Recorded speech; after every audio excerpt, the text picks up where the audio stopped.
I was arrested for 8 counts of soliciting, 8 counts of conspiracy. I had a security company. Some of the competitors didn't like that I was getting all the jobs. They paid one of the guy that worked for me to say I gave him money to go kidnap someone, facing 32 years to life. They put me in maximum security. I was hanging with a guy that was doing 3 life sentences. Who get 3 life sentences? That doesn't even make sense.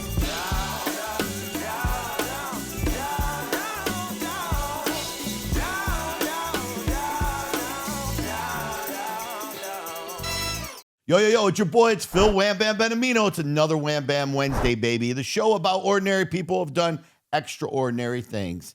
And you know the drill. Click the link below first. Go ahead, it's free. It costs you nothing. Takes 0 effort. Give it a click so we continue giving you these amazing guests like you're going to get today.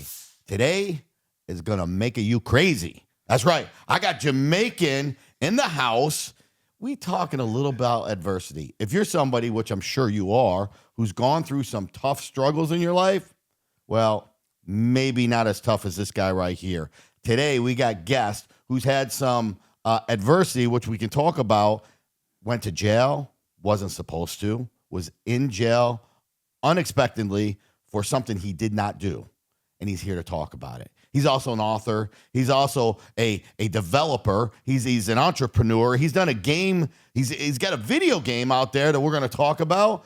And he's kind of like a chef. He's got a little food thing going with a little guy from the UFC you might know, Tito Ortiz. Okay? He's here in the house. We got Jamaican Cornell Bunting. What's up, Cornell? How are you, buddy? I'm doing great, man. Thank you for having me on the show. That's a nice introduction. That was beautiful. I was just loving all. He was just like in the kitchen, just making it happen. It was beautiful. I love that. That's right. Well, you know what? Love your energy. Love having you here today. Thank you. Super excited about sir. talking to some of your journeys. But you know what? We're going to get right into it. Yes. We got to talk about it. What were you arrested for? So I was arrested for 8 counts of soliciting, 8 counts of conspiracy. So basically, I had a security company, 3-piece security. I was really getting most of the jobs in the Southwest Florida area, South Miami, different areas. And I've kind of brought onto myself, some of the competitors didn't like that I was getting all the jobs. And they felt the reason I was getting all the jobs because I was underbidding the jobs. Not knowingly. But you get underbid jobs. Right, yeah. So it was one of those. Choose your price, whatever you want. Right, yeah. And I had a good price. I mean, I was able to charge enough where I could pay my guys and still pay myself. So I didn't feel I was underbidding. But they said that's why I was getting all the jobs. So anyways, they felt my company was bad for them. And so, I found this out later, but they paid one of the guy that worked for me to say I gave him money to go kidnap someone. And then that person had 7 other people working for him. So all the charges were put on all those people, like for all those people that worked for him. So soliciting 8, conspiracy 8. So I had 16 felony charges, facing 32 years to life. So hold on. They basically said that you committed, obviously, like racketeering. You're Right. trying to kidnap somebody. Who did they say you kidnapped? So I never even met this person. That they said that I paid this guy to go kidnap. But How much did you pay him? What did they say you paid him? They didn't say a number. They didn't say the number to us. The only number we know of, fast forward, 3 years later when the trial happened, was the amount they paid the guy, which I was so shocked. $1,500. So $1,500 he lied and said what he wanted to say. Seriously, bro. Like you was making that. You were making that working with me. So Sure. I mean, that was, but he did that, and the time I was sitting there, they were able to drain everything I had, and I had to shut the company down. But yeah, in that Now, were you 10 in Jamaica months, when this happened? No, it was in Southwest Florida. It was in Fort so Myers. it was in the United States, Fort Myers. Yeah, they put me in maximum security, where I was with all the high-profile felons, everyone that you would think of that were facing 2 life sentence, 3. I was hanging with a guy that was doing 3 life sentence that came back on appeal And I was talking bad about these because I'm like, who get 2 life sentences? Who get 3 life sentences? That doesn't even make sense. You can't die 3 times, Yeah, right? yeah. That means you've done something really bad. Yeah. I'm like, that's just terrible. But the guy I was talking to about this, he was doing 3 life sentences. I didn't know at the time. You know what? What is that like when you're sitting there, you're near somebody who's got 3 life sentences, and you're thinking, this guy doesn't care about anybody. Oh, it's brutal. He could get a 4th life, no matter, while he's in the prison. Are you worried about him? Are you scared? Are you a little nervous at the time? Because I knew how to fight. You know, I did mixed martial in high school. So, but, you know, one of the things I learned was never to show that. You know, it was always be the bigger guy, walk away however you can. You know, so I've never, and I didn't get into any fights while I was there. The only thing was like a throat situation with a guy. I, you know, told him we didn't walk the same path, and that was it. We never got in a fight. But most of the guys in there, if you couldn't fight, you would lose all your commissary, your food, and those are the guys that would do that. The guys that are doing the big, long sentences, yeah, they would beat up a lot of people in there, take their stuff. It was rough. How long did you get sentenced for? So I was there for 10 months, facing 32 years to life. So 32 years of life. So your sentenced. Take me back to that day. Yes. I mean, do you remember first of all when they came and arrested you? What were you doing? Well, were you at? So it was crazy. So we were actually going to have breakfast, and on our way they pulled the car over. So I had did this hookah deal with these guys that own Hookah Lounge. They had a bar, and then they had another club on the other side of town. Big right now. Yeah. So they had a cousin. So this how they kind of tried to tie it. They had a cousin that had some type of situation with a guy that was building an engine for him. Mm-hmm. And because I did this security deal with these guys for their clubs, I think people were assuming, oh, they just hired him to go get that guy money back or whatever it was. So that's how they were trying to tie the case.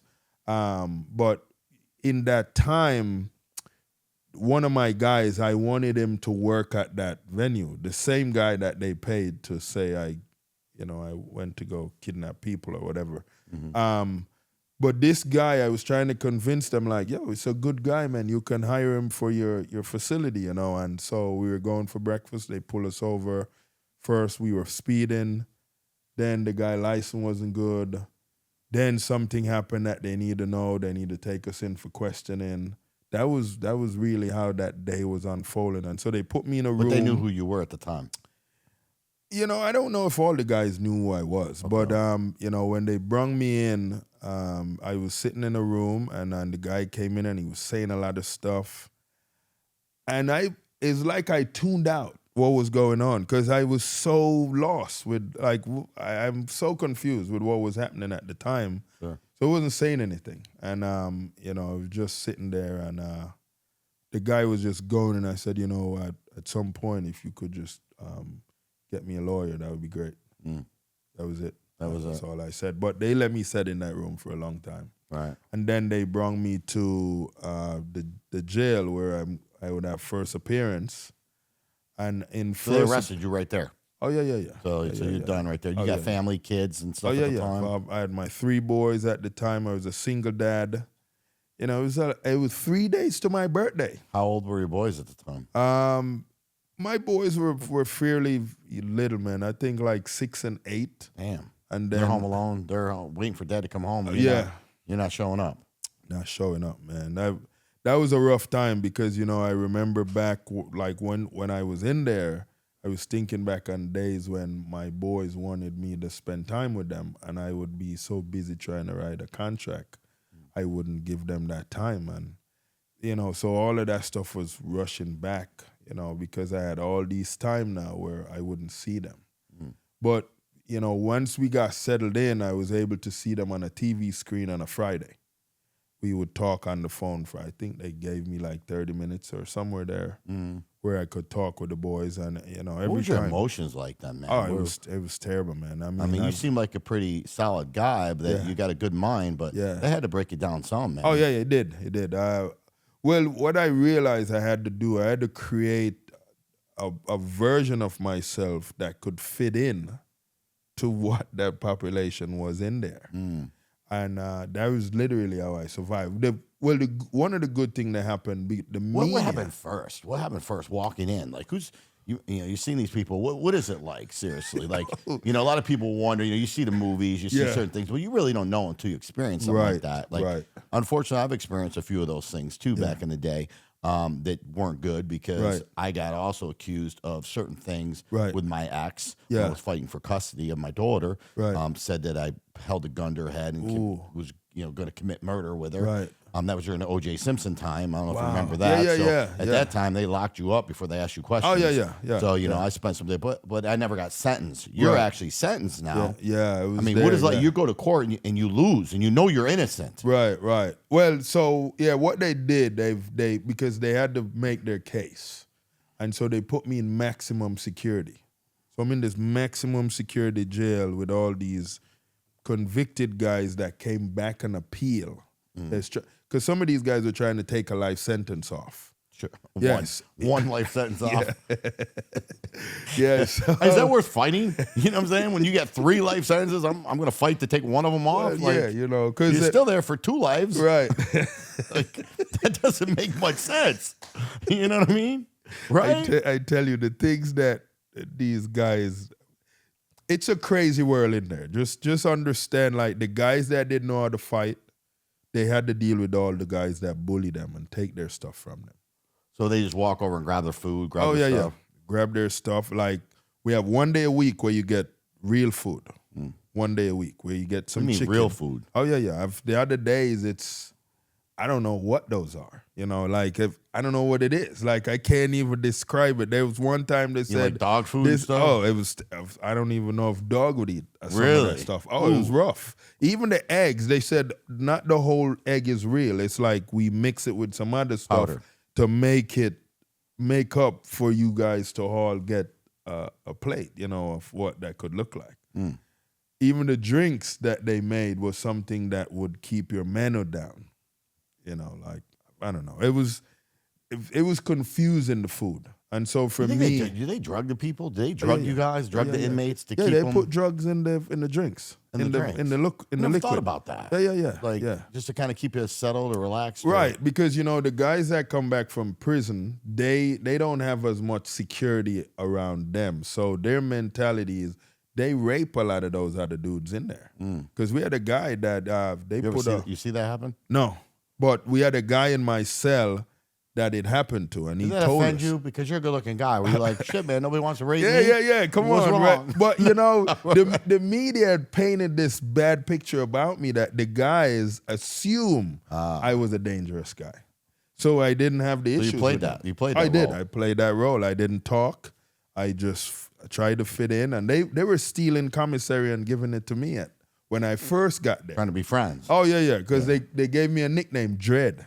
Dread? Oh yeah, it was like whatever you want, Dread. No, because I was Jamaican. So okay, but what'd that stand for? Yeah, that's it. It's because Jamaica people think that Jamaica has that Rasta culture, the dread. Like sure. we all so that nickname.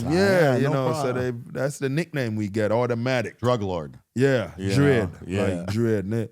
Make sure Dread is good in a man. Yeah.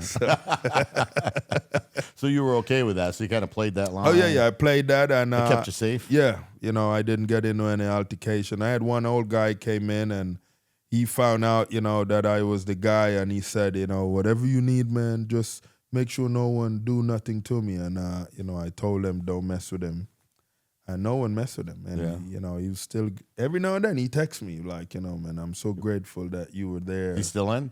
No, he came out. Okay. Yeah. He was one of those guys that was on like he was into selling homes and some type of money racketeering thing, but yeah, he got out and he lives on like a boat now and sail, I guess, and he put some money away. Yeah.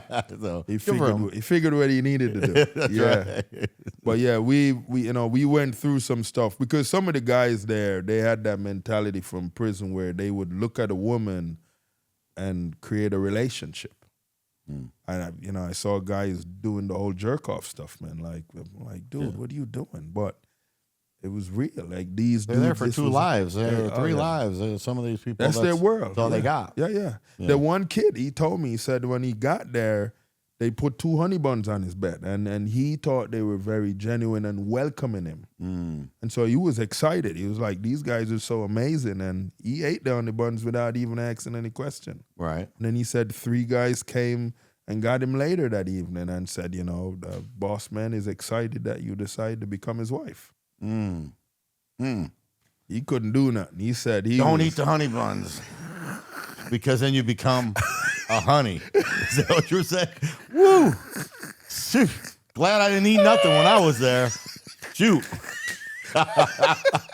Because I ain't nobody honey. I'm just telling you that right now. Especially another man. That was rough. Yeah, those guys, man, they're... So wait a second. So let me... Was there any honey buns on your bed? You No. just didn't eat them? No. Oh, okay. Hey. So, you know what? But listen, in all due respect, though, and we laugh about this, but the reality is this shit really happened. Oh, yeah. And think about that poor guy. Oh, yeah, it was You rough. got 3 people that are coming on you. They're going to rape you. Oh, yeah, They're gonna get he, raped. he couldn't do nothing. He was Where are the guards, dude? Where are the guards? Where They don't care, where man. are the guards? Where are the cops? Where are the Nope. So it's okay. You're in prison. It's They just they let don't it be. care what you do in prison. Oh, yeah. They let it be, man. And especially if those guys been there a long time, they pay them. They pay them a little money. They just How do turn you their... pay them? You got no money in jail. Oh, they get money. They get money in there. Just They give got it. people put on their books. They got everyone has an account. And you got people put on Is your there a books. max you can get on your books? I think... I don't think you get a max. So if you but there's so a if you max went that in there you for spend. something, if you went in there for something, you had a lot of money put away. Yeah. You could keep yourself safe. Well, yeah, but you got to set up your book in there. So it's a Right. different account that you have to set up in there. Once that's set up, then all the money sent to it, because that's how you use your phone time. The commissary that you buy, it comes all from your account. Man, I don't think I could watch that. I don't think I could. I don't think I could see 3 guys raping a guy Oh, and be it's- okay with that. I know. And turn the other cheek. No. Although, if you did, and you got involved, you're probably going to become a honey too, right? Were there gangs in there? Oh, yeah. Oh, yeah. You ever get approached by any of that? I had one guy, he wanted to run the cell. He wanted to run the cell, and someone said to him, well, Dred's the guy you got to go through. And so... You were running and didn't even know it. I didn't even know it. And so, but he found out which spot was my spot that I sit at whenever I'm there. And he went in and he sat on my spot. And so I didn't make it a big deal. I went to another side and he came over there and started talking to me. Like, we gonna have to, show these people who's the more physical. And right as he's talking, I hit him in the throat. So his windpipe just cut short, and he was trying to catch his breath, and I said, hey, man, we don't walk the same path. And that was it. We were done. And then I didn't have to deal with him for the rest of the time. He knew. He knew at that point. He knew. So he was... Yeah. Did you ever worry, though, being that big threat that somebody tried to take you out? Because Well, yeah. if Because everybody's like, be careful, Dred. Yeah. Now you got to kind of look over your back. But I have to. Yeah, because I'm going to take out the big guy, so I Right. become that person, right? Yeah, but I had gotten these trusts from like about 5 guys. Okay. So And you're a I little read, crew. I read a lot and I write a lot. So whenever I'm reading or I'm writing, I'd always have like 2 or 3 guys that are like close by where I'm at, and they're just watching whoever. Because these guys, they build shanks and stuff, But every so often they do those lockdowns and they, check for shanks, and if you get caught with any of those, you get put in a box, like a little tiny space. So That shit's real. yeah, it's Yeah, real, look, man. if I- Even the tattooing. Yeah. The stuff these guys do, man. The tattoo in there Oh, yeah. with the shanks. Oh, yeah. Well, the way they've done it, if it's quite creative, man. Some creative dudes in there, man. And you would think these guys... You got a lot of time to get creative, too. Oh, yeah. Especially if you're serving. These guys one time made wine. I'm like, I'm done. I've never thought that would possible. Yeah. But you could smell wine the way they did it. If they made it happen, man. They made it happen, and I can tell you, I've seen some stuff, and I've never thought I would have seen some of the stuff I've seen in there. Like we had a guy came in, and he brought weed in after they searched him. He even looked up his I'm telling you, bro. Butthole and all that? Yeah. Because they go right in there, right? Well, yeah. But this guy managed to still hide it within him and then pass it out when he got in the cell. Like, this dude right here is incredible. And we're in this block over here, and we can smell the weed on the block across from us. And everyone in my block was like, how'd they get the weed in there? And then they looking at the guy like, oh yeah, they smoking from that dude right there. Like he was a big dude too, man. That was wild. That was wild. All right, so all kidding aside, were you scared? You know what, man? I was. There was some times when I really was, because this was when that happened. I had a CO. She said to me, I just want you to know, while you want us to make you think or make us think that you're innocent, once you're behind that cell, you are going to be treated the same as all those guys. Because everybody in the cells innocent. Everybody innocent. Yeah. But she's like, you will not be treated like you're innocent. You'll be treated as you're very guilty and you're a criminal and you're dangerous. And, sometimes we're going to treat you bad, and you just got to. That's just what it is. That's your reality right now. So for me, that was rough. So you're sitting there 10 months. You did 10 months before you were finally exonerated and realized that, okay. Well, they didn't exonerate me yet. What they did was the hold got lifted, because the bond was originally over $1 million, but he had hold on it. And so once they lift the holds, the bond went down to $365,000. Okay. So I sold everything that I had big, and you bond yourself out. Bond out on $36,500. Okay. And then sat with the attorney to fight with the case, because I had to give him $45,000 to retain him plus $250 an hour. And that went on for over 3 years. So that was, just imagine, I had to spend my kids' college money. Sure. So I was grateful to my oldest son for going in the Army, because they covered his college stuff. I didn't have his money no more. I had to spend it, so fight for my innocent. Right. Yeah, man. So, it was rough. It was rough. And, just with the whole thing, the way a lot of the stuff unfold, for me, it was surreal. Well, at the end of the day, when you think about it, you said you went through 3 years of this before you actually went to court and actually fought it. But if you were in... Still, if you didn't come up with the money, right? Oh yeah, to bail yourself out. It's still being. You'd have been in there for another 3 years. Oh yeah. Just you've been sitting there for a total of 4 years almost before you actually. And obviously, if you didn't have an attorney, probably been in a lot longer. Oh yeah. Because the attorney probably pushed it up a little bit. You could have been sitting there 7-8 years. Yeah, man. my case became the oldest case, and then they tried it.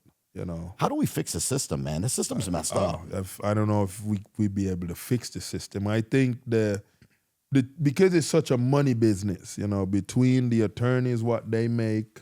Because the guys that get a public attorney, their public attorney doesn't do anything. No, they're not. All those guys. It's just by law they get represented. Right. But we know who's making the answers. Right. The judge is going to tell you what it's going to be, and that's the way it's going to go. Oh, yeah. I mean, and then they have a quota that they got to meet. I didn't even know this. They got to have 400 guys in a specific area every month. Really? Oh yeah, so it's a lot going on there, man. It's a big money business, and so if the way the system is structured,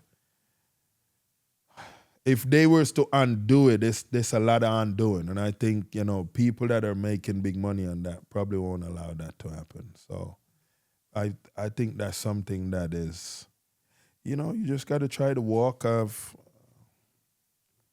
Man, I think whatever God has planned for you is just going to happen. For me, I have to look at it like this. I needed to find my purpose. Right. And I think that's what happened when I was there, because the path I was going on was all about, the next buck, making sure I can get enough to make sure my kids can enjoy themselves and not necessarily caring about people. When I got there and all these young guys that I was meeting in there, I realized how much trouble we're gonna be in if someone doesn't step up and start helping some of these youths, and that's why I created the nonprofit organization. EOS stands for Everyone Has a Story, because I was like, you know what? No one is attacking the big issue here. A lot of these guys are uneducated. Right. They don't know they don't know how to think critical. They don't know they don't fully understand integrity.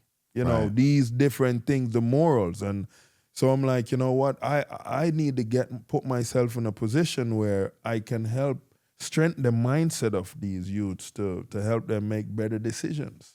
Right. You know, and even if you're in a situation, at least you're educated enough to somehow figure out how to get yourself out, you know, and just be patient, because most times a lot of these things take some time. Right. You know, so that's really how a lot of the situation unfold. And for me, you know, the benefits, and I think I needed to calm down, because there was a point where I was really angry. I was really angry, and even though I didn't care how big some of the guys that were in there were, I just wanted someone to say something to me, and I would have just went off, but it didn't happen. And but we had a moment. We were like in the rec yard, and this fly came in. We've never seen a fly in the cell, because the way we're so locked in. When I tell you maximum security, man, we see the light of day for 1 hour a week. 1 hour a week. 1 hour a week. Really? And I thought you went out daily. Oh, no. Nope. One day of the week, we get to go out and we see the sky. That's it. Wow. That's all we see. So basically, I never knew that. Oh, yeah. So this day when the fly came in, it was like everything stopped. Literally. Just a regular fly. Oh, yeah. An It's insect. just a regular fly. And these dudes were just looking at the fly. And then it was like a thing came to my head, was like, how did this fly even get in here? But then there was a voice that said, I gave you this skill and you sat on it. Like you neglected what I gave you. Now you only have time to sit down and think about it if you really want it, because it's like you buried what I gave you. So you need to dig back into that, because when I was in high school, I had become a writer from chasing this girl. So I was on the soccer team, and I saw this girl. I don't even know how it happened in such a strange way, because my coach was yelling at me because I saw her. The game is happening, but I saw her and I was like, I want that girl to be my girlfriend.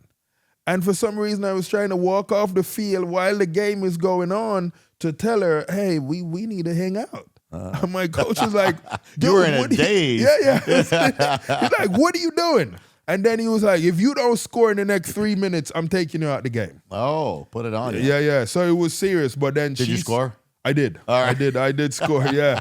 But, you know, she said to me when I finally talked to her, she said, you have to come to my drama club and join drama, you know, if you want to talk to me. And so that's what I did. I went to drama, and, you know, but that got intercepted because the teacher in drama, she liked me. Uh-oh. And then she was working. What'd you think with of her? me. What'd you think of the teach? I did. Oh, okay. So now it's like, who am I here for? Yeah. Or do I get a 2-for-1? I know, right? Yeah. No, the girl that I was pursuing found out that the teacher had a liking into me. It's not your fault. I know, right? You're a great guy, right? Yeah. What's wrong? And I'm the kid over here, like, you know. But why is that the women blame us? They Yeah. blame the guys for somebody else hitting on you. Who does that? You know what I'm it saying? was It's like- it was one of them things. And so she was mad at me, and I'm like, I don't even know what I did. But, you know, the opportunities came to write some screenplays and some plays. And then she said, you know what, I'm going to choose one of your pieces for us to enter into this big competition. And we did. And it was, you know, it was really cool. We came in second. Oh, yeah? Yeah. And but I didn't pursue that out of school. You know, I became a teacher out of school. Then I said that was boring, and I went into... What did you teach? So I was a Caribbean history teacher. Then I was a principal for a basic school. Oh, yeah? I was hilarious. And I was like, I'm not meeting a lot of new people. I'm seeing the same people every day. Sometime I give all these kids this work, and then I come and half the class pass the exam. And I'm like, was you guys listening to me? Like, this whole time I'm talking on my head off over here, a lot of you guys are not paying attention. Right. So I was getting frustrated. And Teaching's tough, man. Oh, yeah, Teaching's yeah. tough. I It actually is. did it, believe it or not, two years in New York before Look I at moved you. to Georgia. Yeah. I taught third grade, man. I was a third grade teacher. Got rookie of the year the first year, teacher of the year second year, and I retired. I was like, I hit it all. I'm done. I'm good. I could see you too. You pull out the Italian on them too. Oh, we had some fun, man. I had fun. I love kids. I mean, I love kids. And, Yeah. But the thing was, a lot of the older teachers that were around got very jealous of what I was doing because I was doing things different. When my classroom, you walked in my classroom, it did not look like a classroom. We had bean bags, we had sofas. I brought in furniture. Like, who says you got to sit at a desk? You know what I'm saying? So we were doing things. I was that guy. I was that guy. You know, I'll tell you a quick funny story. We were actually outside. We were doing races. We were relay races. And one of the elder teachers came outside and said, "Oh, it must be nice, Mr. Benamino can play all day and his kids." And I'm like, "We're actually doing a science experience." I was like, I had one group holding the tray running and the other group just running regular. We were doing relay races. And I was like, "We're going against air molecules so they could see the pressure." And like, she's like, "Wow, I didn't think of that one, you know, coming and stuff." So, but we had some fun. And, you know, I think that's what schools need. And there's some great teachers out there, don't get me wrong. But, you know, sitting there and just reading a book and at a desk and the same old, it's terrible. You're getting caught into that routine. You know what I'm saying? And unfortunately, that doesn't pass over in life. You know what I mean? Like some of these things that they're learning, the skills, they need the skills of, you know, when you make money, what do you do with it? You know, how do you financial literacy. They don't teach that. None of that. No. You know, but that's why I wrote my book. See, I wrote my book right here. Money Management for Beginners. Come on. Small book, boom. Look just at a that. little one. You can, you know, because I like Cliff Notes. Because I'm going to sit there and read time, but it's something that any kid can read and actually start. This best $20 you can get on Amazon. Best $20 you can actually spend. Will save you millions of dollars. I'm telling you, a lot of people need to get that. That's facts. The thing, you know, for that, I think the whoever make the decisions for the school system need to understand there are more kids that are hands-on than are kids that just listen. It's a reality. It is a reality. You don't know what phase you're gonna go into as the years progress, and we're in a paradigm shift. So. It's all the different things, and then the chemicals that these kids are putting in their body. They don't even know what they're putting in their body. No idea. And some of these kids, but you know, these kids are big these days. Some of these kids are grown men in high school. You know what I mean? Serious. And stuff that I've seen it as athletes and stuff. It's like, how did they get this big? Where are they feeding these people, right? You know, stuff. They're not living off the land like we used to growing up. As you say that, my younger son on this football team, and he played this team one time, and there was a kid on that team, on the other team. My son kept looking at the kid and was like, "Dad, there's no way he's in the age bracket of these kids." This kid was so big, man. And he was running. The kids were holding him, and he was running with the kids. It was hilarious. It is, man. It's crazy. There's some kids. We'll throw some pop-ups here, man. 17-year-old, 14-year-olds that look freaking I mean, they're 7'2". You know, playing basketball. It's not even fair. Oh, serious. You know? What do you do? Like, you look at me like, come on, bro. I'm not even gonna waste my time. This is terrible. That is terrible. That is terrible. But yeah, it was, so it was one of those things. But yeah, when that happened, I realized I had this skill for writing, where I could look at something and put it on paper. So that was when I settled down. Yeah. And I start writing. I start buying notepads on the commissary, and then I was reading a lot. I had gotten to where I was reading one book a day. That's how much I was reading. Did you read the Bible in there? Yeah. It's funny because everybody in the once they start bringing the Bible. They bring the Bible. Isn't that crazy? They take it out of the school, and then they give you, after you compromise yourself, in jail. Yeah, here you go. Yeah. You know what? And listen, I recommend everybody read the Bible. Everybody out there, because one way or another, we're connected spiritually. We are connected. Like you just got to understand. Spirits, we're vessels. And you can believe what you want, but at the end of the day, I don't know how some of this stuff got here. It's not all science. No, you know what I mean. It's just not all science. It cannot be. It's not. Well, for me, because I did have another incident after the whole situation with the jail happened, so after they expunged my case, it was maybe a week or two later. I went to church. I was in church with my family. The speaker went up, and about 5 minutes in, I fell out of my chair. I was gone. That was it. I had a cardiac arrhythmia. My heart went into a rhythm malfunction. Stop. Wow. They were trying to bring me back. After 16 minutes, they say, you know what, he's gone. So you literally died. I did. For 16 minutes. You were out. And you were in church when this happened? In church, yeah. In front of 5,000 people. See, you're one of God's angels. I'm telling you, man. You are one of God's angels. You guys hear it. I'm Yes. telling you. You are one of God's angels. And you know what? And I believe this wholeheartedly. Yeah. Because for a man to go through what you've been through, right, going to jail, not being, but yet you kept cool. Yeah. You kept relaxed. Yeah. You know what I'm saying? Like you didn't get in trouble. You didn't get raped. You could have. You weren't the honey bun. Yeah. You know what I'm saying? Thank God and stuff. So God kept you safe. He did. Yeah. And you learned a lot. Oh yeah. You know, you helped a lot of people in there, I'm sure. Yeah. Oh, yeah, I can only imagine the amount of knowledge and listen, stuff even in Monopoly, because we were playing Monopoly a lot, I was teaching these guys a lot of stuff. Even with the Monopoly, because the guys would said, how every time you end up winning the whole thing, you with all the properties, all the money, and they would gang upon me in the Monopoly, and I would still win. You're the second person I've had on this pod that's actually died. Yeah. I had a young athlete was playing basketball and actually died on a basketball court, and they brought him back to life too. Yeah. So Jake Mooney, shout out to him, and again another one of God's angels, I always say. But man, so so I have a defibrillator idea. You got a defibrillator in there. Yeah. They put a defibrillator, so the doctors didn't quite understand what was going on because they said, if you're gone for 16 minutes, you have no brain damage and, all these different things because anything is possible. Anything is possible God. because in the church, they had a guy that was getting ready to put me in a body bag. And the pastor said he's not leaving out of my church in a body bag.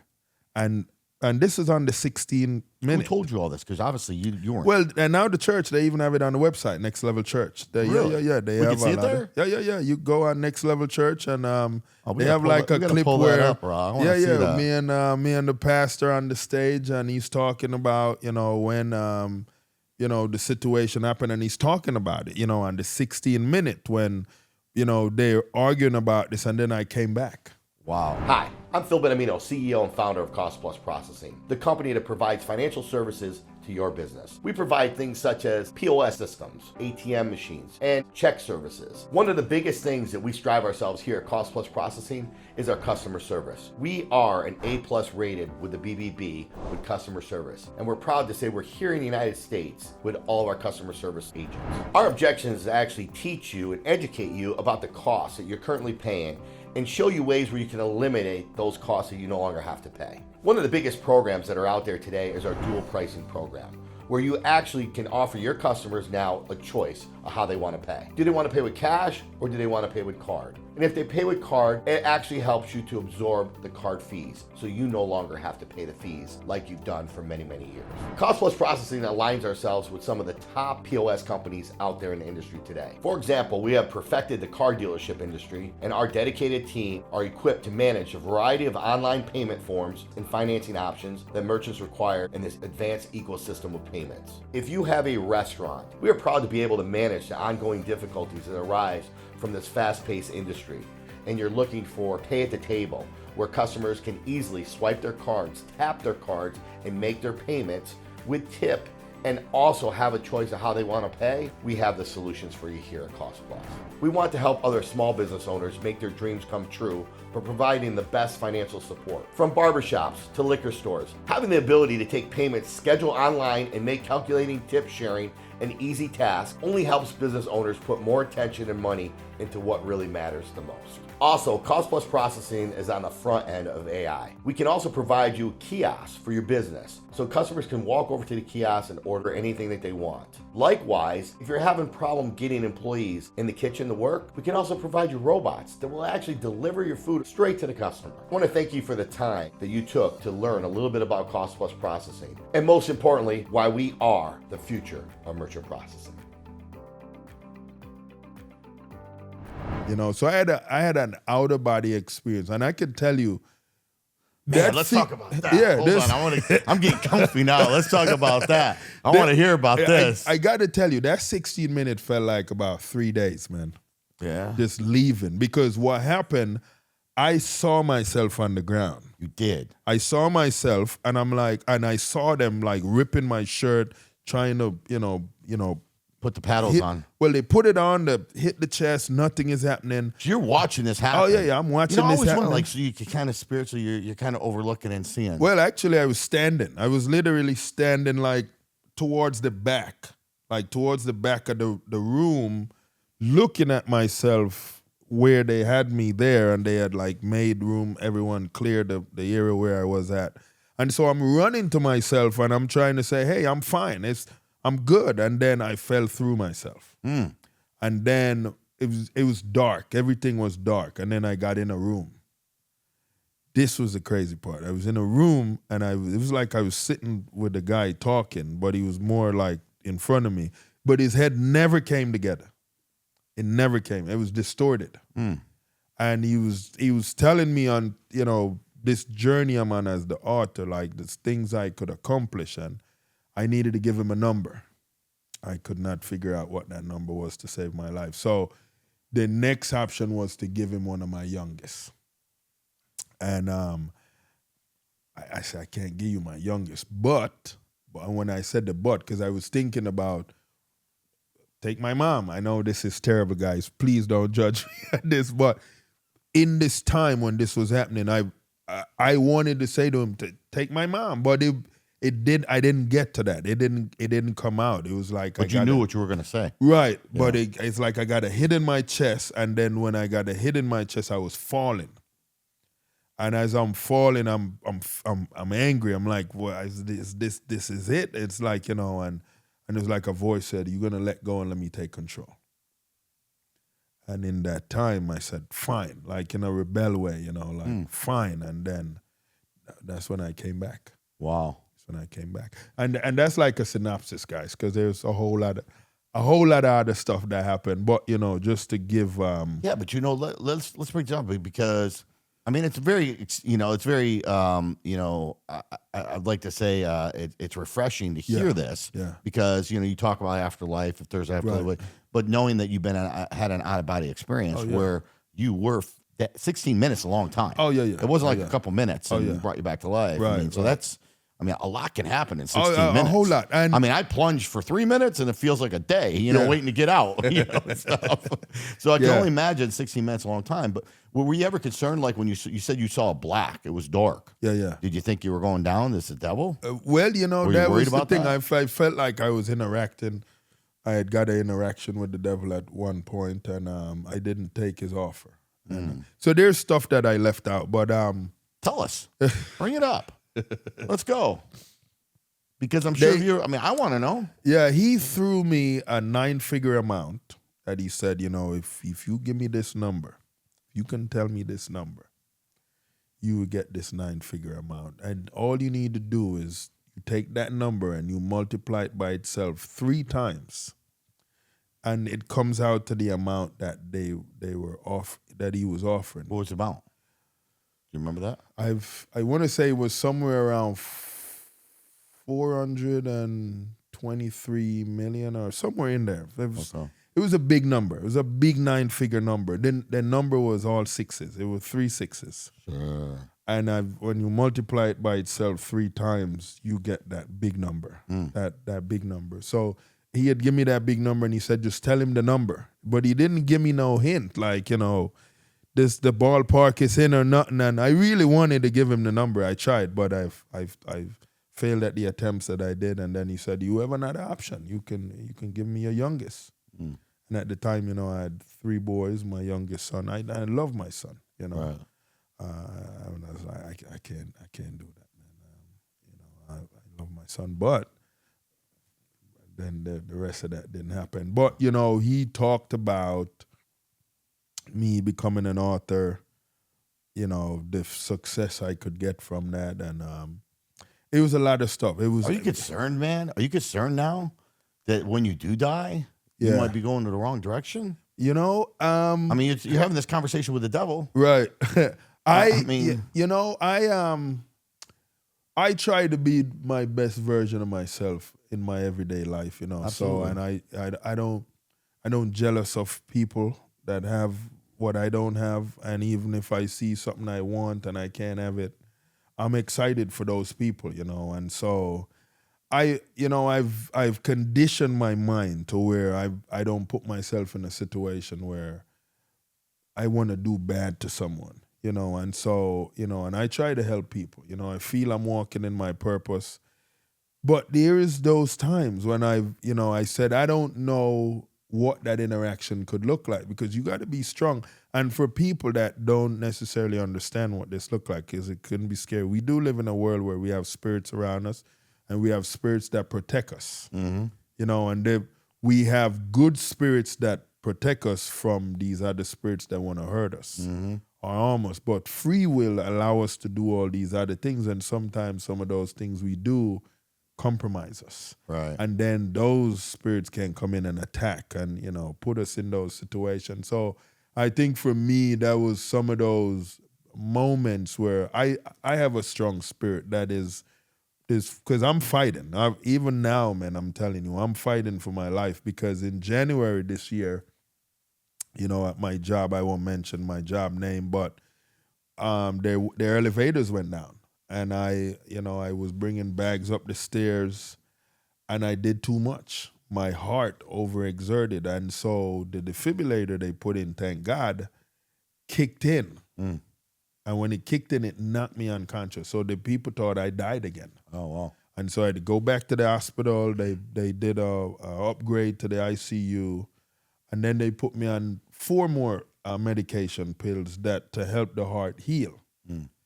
And I just discovered last week 3 of those pills are starting to mess with my kidney. Right. So, you know, it's like they're thinking it's fixing one thing, but then it's breaking something else. You know, a lot of medicine today. Yeah. And that's it's unfortunate, because the healthcare system is different now. Yeah. You know, and, you know, of course, we can sit there and say they're pushing drugs as well, but that's a reality. I mean, unfortunately, you got something wrong. Some people don't even check you anymore. They just give you a prescription and hope that it'll heal you. You know what I mean? Instead of really trying to fix you. Right. That's why, you know, and I went through, I almost died a couple years ago when I went to Italy and had a really big scare myself. Right. Coming back to the States when I got here, the one person that was able to help me was Gary Brecka. Wow. And worked with him through natural my goodness. health. Yeah.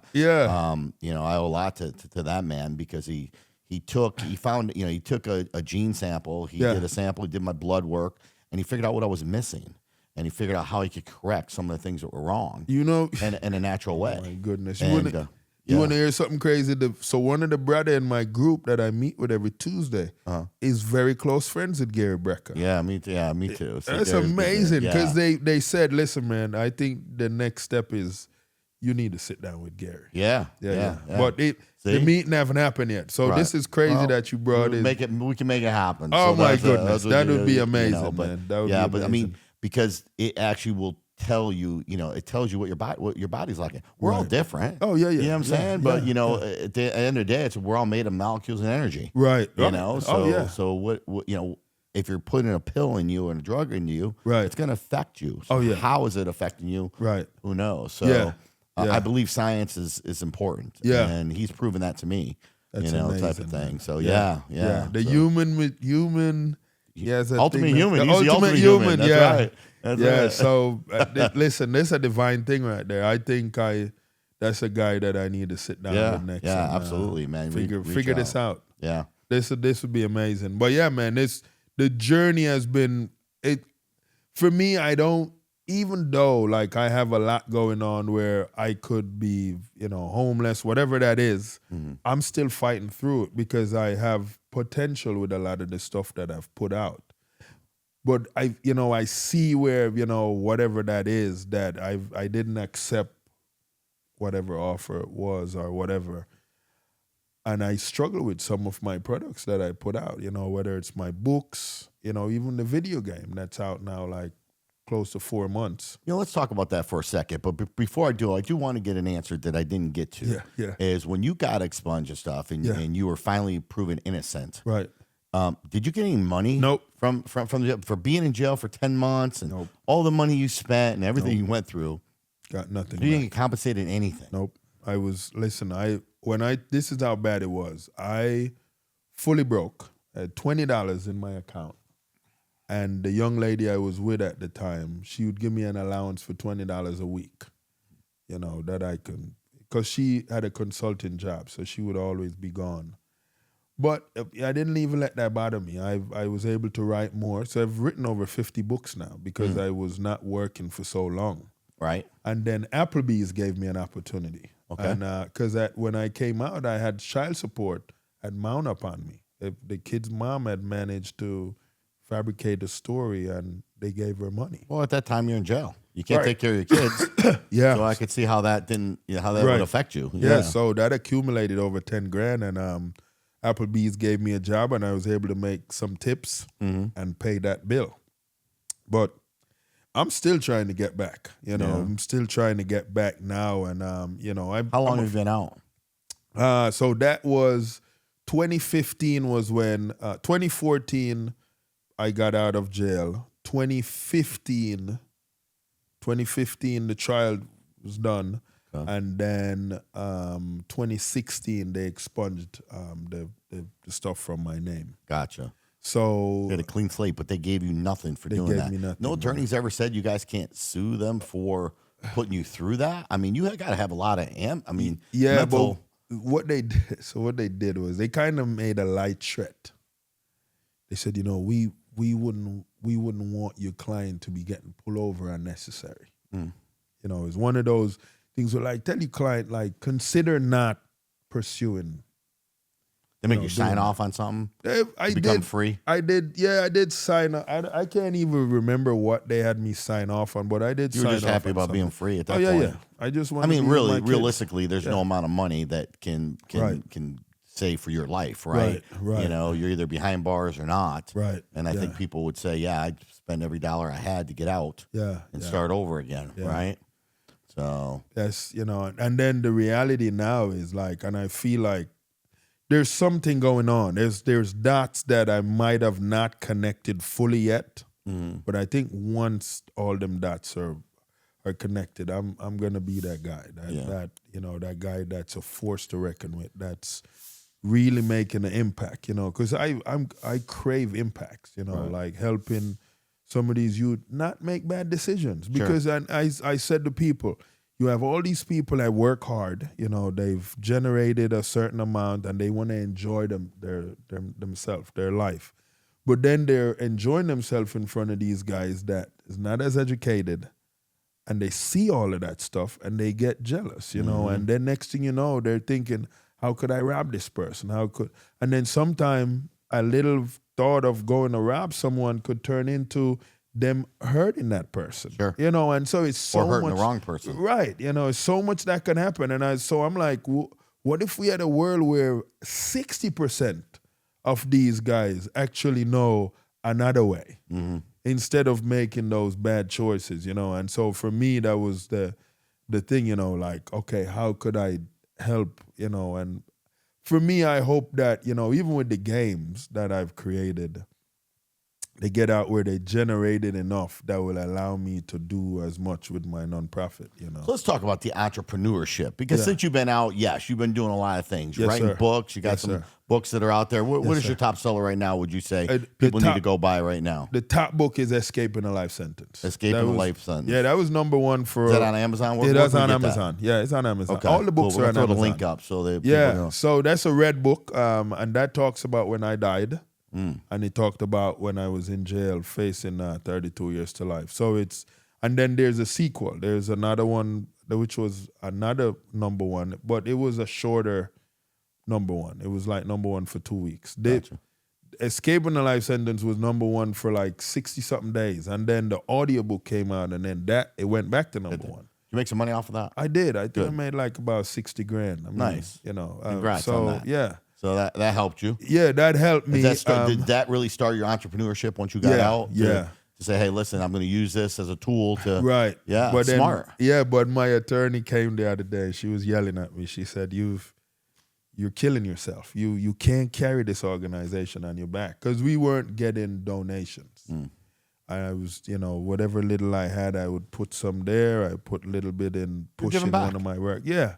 And but she said, yeah, you're not gonna make it. It's not sustainable. And so you know, we've created some stuff that we hope to push out. Who told you this? My attorney. Your attorney told you you're not gonna make it. It's not sustainable. Well, she said if I keep putting my own money into the organization. Let me ask you something. Did you ask your attorney to work for free?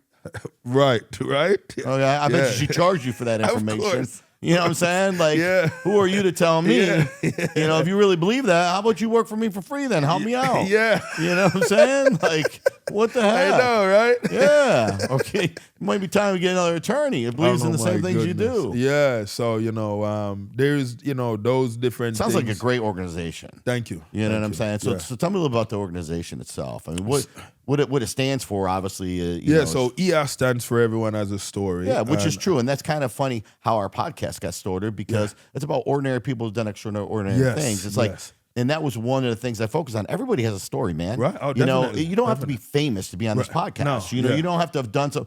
I mean, we've had famous people from Reuben Studdard to Q Parker to the ER nurse right next door. Yeah. You know what I'm saying? It's saving lives and stuff. Everybody has a story. Your neighbor has a story. Oh, definitely. Go knock on a door and ask him what's the craziest things that ever happened to him. Yeah. He got a story. He go tell you a story. Yeah. I mean, type of thing. I mean, who would have known that you died? Right. You know, if you didn't come here today and put this out. I mean, that's amazing. You had this out of body experience. Yep. Let alone go to jail and be, innocent for 10 months. Yeah. Fight for 3 years. Spend thousands and thousands of dollars in attorney, and they give you nothing. Nothing.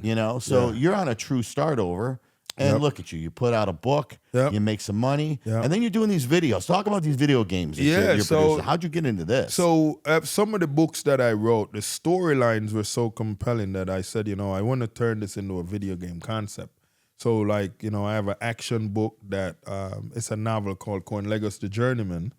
I wrote a whole video game concept around that. When I did the numbers on it, it would probably cost me about $50 million to build it. So I said, you know what, I'm gonna let that sit for a little bit. This one that the Nostril is from a kid's book I wrote, Nostril Adventure. And it's about when I was a kid in Jamaica. This is a video game. Yes, it's a video game. So what's the game about? Like, what do you do in the game? So in the game, you race into the mansion to find the gold dust cheese. But race into the mansion. The gold dust cheese? Yes. The cheese. Yes. All right. The mouse gonna get the cheese. Yeah, so he runs into this rat named Roscoe that wants that same cheese because the cheese makes him immune. You can't kill him. Oh. And so that's the tug. So he's trying to get away from this dog that's chasing him the whole time through the streets, through the forest. Reminds me of Tom and Jerry a little bit. Yeah. And the crazy thing, because someone said, hey, we're playing the game, but we don't see no cat. So what I did was I put a wall painting up in the mansion. Once you going through it, you'll see that cat up there as like a picture. How'd you think of this? It actually came from when I was a kid. We had a mouse problem at our house. We had this one mouse, and my dad had got me these yellow shoes that I was excited about. And that mouse went and bit up the whole front of the shoes, man. I was so upset because I couldn't wear it. But I found a shoemaker that could put leather over the true up. Yeah. So I wanted to get this mouse, and we couldn't get the mouse. And so my dad said, I got a solution. He brought home this cat. It was a full white cat. We were excited about this cat. And so we like, after a day or two, the issue is going to be gone. That was not the case. No. 2 weeks go by, me and my brother's like, what is wrong with this cat? And then we saw the cat playing with the mouse. And I'm like, yo, this cat is useless. And so we would take the cat and we go up on the roof and we'd try to throw it off. He would land on his foot. So we're like, what are we even doing? This cat is... So anyways, we became friends with the mouse. And we started setting out food for it, and then one day, as I took the shower, I stepped out the shower. To eat. The mouse just wanted to eat. That's it. He just wanted to eat. But this one day, I stepped out the shower, stepped on the mouse. Killed it? Killed the mouse. We were devastated, man. We had a funeral for the mouse. You didn't name him Mickey, did you? No. Okay. But my mom was like, what is wrong with you kids? Like, it was an issue. And, but it was, like, Mom, it's different now, But it was one of those things. And so for me, because of how fierce that mouse was, I wanted to create a game that had this mouse that had this special gift. And so his nose would smell the finer cheese. And so Nostril... That's why I named him Nostril. Nostril, there Actually, he is. That's him right there? Yeah, Nostril on the shirt. But yeah, so... And you coded this and everything yourself? I did. I did the shell, and then I sent it to a team of guys in India, and they completed it to make it where I can monetize it. Gotcha. And so now... Where can people play the game? So they can go in the App Store, and they just type in Nostril Cheese Chase. How do you spell it? It's Nostril, and then Cheese, CHEESE, and Chase. Okay. And the game will come up, and it's on your phone. Does it cost anything? No, it's a free game. Free game. Yeah. How do you make money on a free game? So they have the ads in there. So AdMod supposed to be giving me 43 cents per ad. The numbers are not adding up, guys. And so that's one component of generating money, and then there's the in-store purchases to make him stronger, more, buy skin, different things. more advanced in the game. Gotcha. So there's things that they can buy, skins. How much money does that make you a month? Right now, it's not making me money a month. We just did a meeting with the team, and I said, guys, the game has a potential to do 800 to 1.2 a month. I'm not even making 10 a month right now. So what's going on here? But they said I got to put some. What it cost to create something like that? That one cost me $160,000. $160,000? Yeah, to create it, that one. And where'd you come up with the money to do that? So for me, it was little bit that I was making from the books, and then I had a job where I make tip money. Gotcha. At the resort. So you're hustling. Yeah. Hustling. So and you're putting a hustle into this? Yeah, putting my own money. So I didn't have enough. And so there's an Italian guy in Naples. I was short about $40,000, and he came in and he helped me over the hump to get it monetized. So he owns 10% of the game. Nice. Yeah, so now he wants me to try to figure out how to sell it so he can get his 10%. Get his money back. He'll make way more because I think it's valued at 6.4 right now. So I just gotta 6.4 mil. Yeah, really. So you'd sell it right now for 6? Oh, definitely. Would you sell it for 2? Of course. Oh, would you sell it for 1? I don't know. Look at I'm going out. Come on, man. I'm gonna be honest with you. How can it be evaluated? Come on. Listen, I'm going to call you out now. I'm going to call you out a little bit. That's good. Yeah, that's good. How can you evaluate some of the 6.4 million that's bringing you zero profit right now? This is true. So what happened is because AI have all these different machines now. Right. So what it does is we put it in with what its capabilities are and all the different things it has in there to do. So it has the potential to do 800 to 1.2 a month. But in order to do that, you got to put money behind it. Because right now, the downloads is a little over 10,000. And if my aunt had nuts, she'd be my uncle. There you go. You know what I'm saying?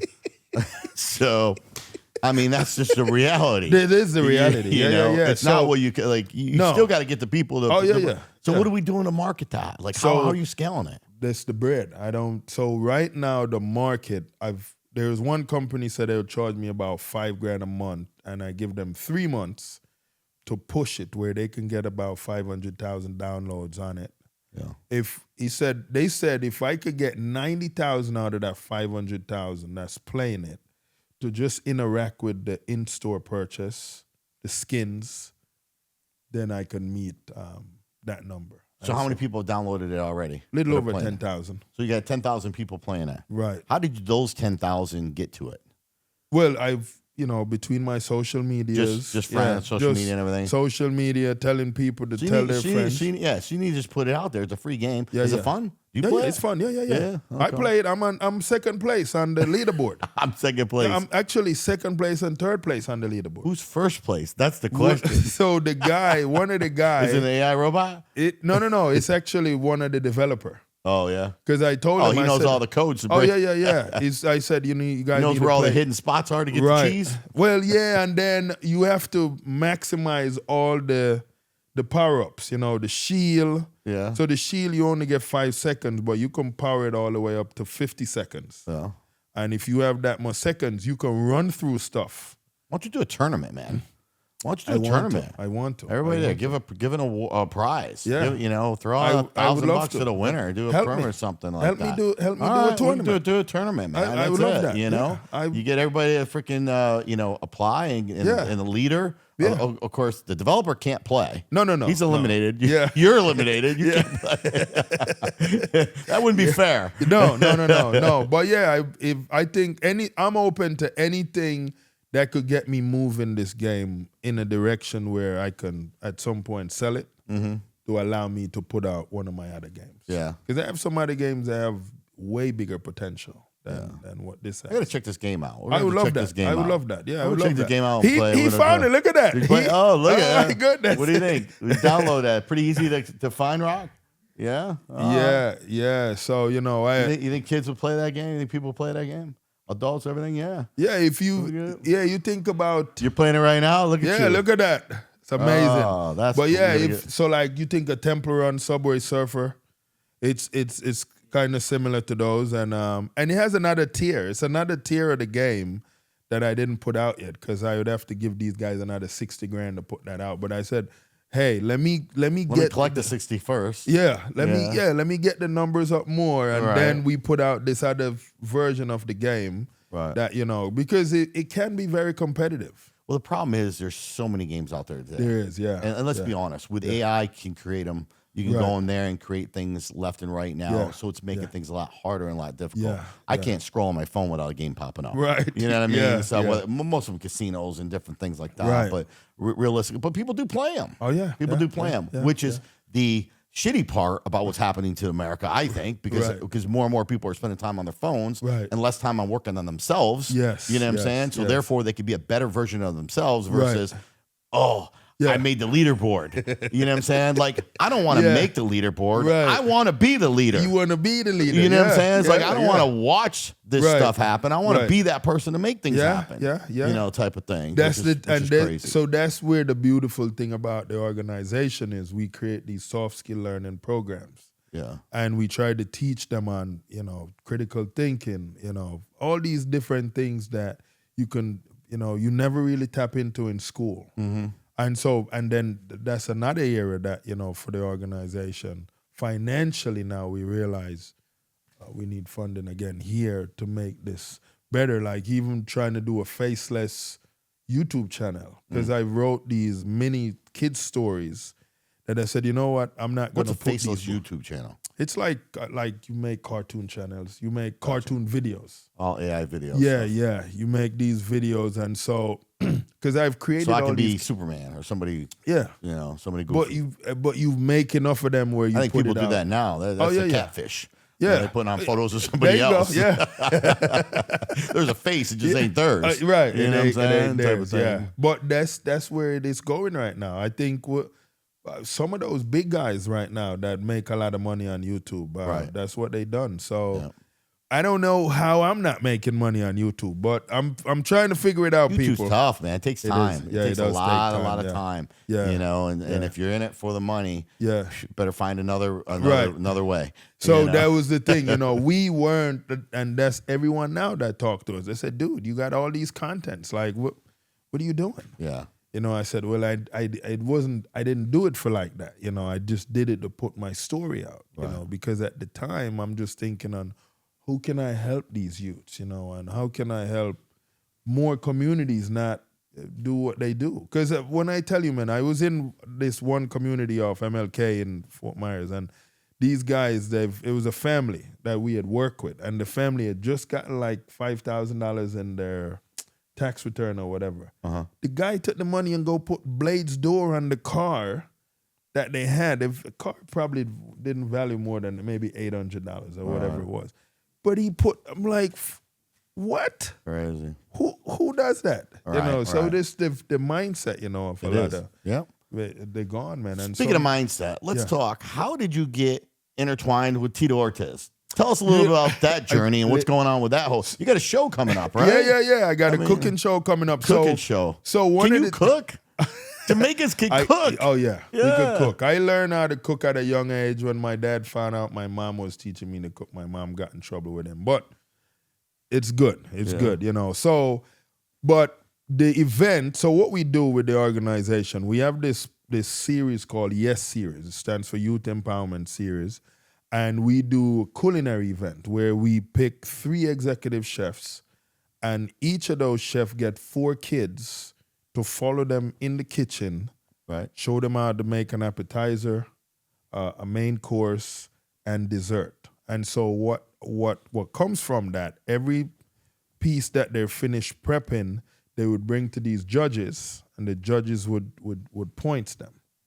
Whichever team at the end of the event has the most points, that's the team that wins. And then whichever chef they deem has the best mentor for those kids, they would get a trophy as well. So earlier this year, Patrick Dearborn, they were having a pool party, and he brought in Tito. Okay. And when I got to the party, he said, "Hey, I have a guy that you got to meet." And so that's how I met Tito. Did you know he was a champion at the time? Listen, You know, I a had former knew Tito. champion, Yeah, I should say, yeah. I knew about Tito from watching, UFC and all this stuff. And I'm a big fan of Tito's. Back in the day, he's one. And I know they've had the media will talk and say things, but Tito's a good dude, man. Yeah, he's a good dude. Tito's a good dude. He's a good dude. You know, he's not what everybody thinks he is. Right. And At then least not what I saw. Right. And then and I was a big fan of the Iceman. Yeah, oh yeah. So that was big. Yeah. And then they were like rivals. They're for on my wall. You can see them both over there. They made the wall. They made the wall. Yeah, it was amazing. So Tito, like we talked, and he vibed with me. He vibed with me when we met, and he said, come see me at the restaurant. He has a restaurant in Cape Coral. Nice. What's the name of his restaurant? Tito Cantele. I can't pronounce it. We'll pop it up. So it's a grill. Tito Cantano Bar and Grill. Okay. Mexican restaurant? Yeah, Mexican restaurant. Yeah. It was How's the really food? nice. Was it good? It was good. Yeah. We went over there, and this is at Fort Myers? it's in Cape Coral. Cape Coral, okay. Yeah, we went. check it out. The food was good. So he said, okay, these are the dates I have available that I can be a judge for the event. And so September 15 was one of those dates, and we said, let's do it. So I called the team and I said, we're doing the culinary event on September 15 because that's when Tito can be a judge for the event. Who's going to judge it? He's going to be one of the judge with his wife. And then we also have another judge, Jeanette, who's on the Food Network. She will be there as well. And then we have Tony John, who is owner for Torch, Hot Yoga. And then we have our secretary, Anna Landelac, who has the Landelac Design, interior designer. Yeah. So those are all the judges for the event. And then we have DJ Jimmy that's going to be playing. Sounds like a big event. It's going to be. How do you get to compete? So the kids. So what we do is because we already have a pool of kids that we work with. We have between here and Jamaica, we work with over 1,400 kids. Okay. We've identified areas that are considered underserved communities, and we go in and we work with the alternative schools. We work with after-school programs, and then we work with parents that homeschool there's kids. So not all the kids are kids that are like in poverty. Some of the kids, they have parents that are okay financially, and so but they don't have no one pouring into them. Right.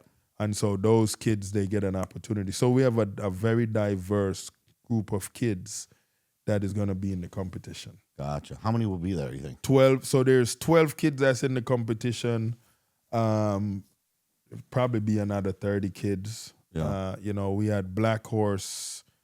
It's a car dealership down there. They have like Ferrari and Lamborghini. They said, we'll bring one of these cars so the kids can get to sit and take pictures in and stuff like that. So that'll be something fun for the kids as well. What are you giving away for prize? So we have the little door prizes, food certificates. Then we have little gift certificates like from Publix, $100. Different gift certificates and stuff like that. Gotcha.